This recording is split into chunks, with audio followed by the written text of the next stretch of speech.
Mga kabiyahe, ito si Euromotor Falcon 180i, naka-dual ABS, naka-keyless, lahat ng ilaw nito ay naka-LED na. Kaya kang bigyan ng max power na 18.5 horsepower at 8,000 RPM na may max torque naman na 17.2 Nm at 6,500 RPM na may displacement na 174.2 cc, liquid cooled, single overhead cam, 4 valves. Bore in stroke 61 by 59.6 mm, compression ratio 11.7:1,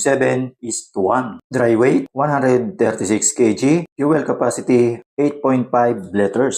Seat height 780 mm, ground clearance 100 mm, wheelbase 1,370 mm, size ng gulong sa front 110 by 80 by 14 at sa rear 130 by 70 by 13 at naka-dual sub-tank shock absorber sa likuran, naka-LCD display ang board panel, equipped din ng mga kabiyahe, ito si Euromotor Falcon 180i, naka-dual ABS, naka-keyless, lahat ng ilaw nito ay naka-LED na. Kaya kang bigyan ng max power na 18.5 horsepower at 8,000 RPM na may max torque naman na 17.2 Nm at 6,500 RPM na may displacement na 174.2 cc, liquid cooled, single overhead cam, 4 valves. Bore in stroke 61 by 59.6 mm, compression ratio 11.7:1,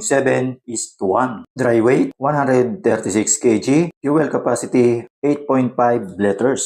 Seat height 780 mm, ground clearance 100 mm, wheelbase 1,370 mm, size ng gulong sa front 110 by 80 by 14 at sa rear 130 by 70 by 13 at naka-dual sub-tank shock absorber sa likuran, naka-LCD display ang board panel, equipped din ng auto start and stop engine kill switch, silent starter, ginamitan din ng ESP Plus engine or Enhanced Smart Power Plus,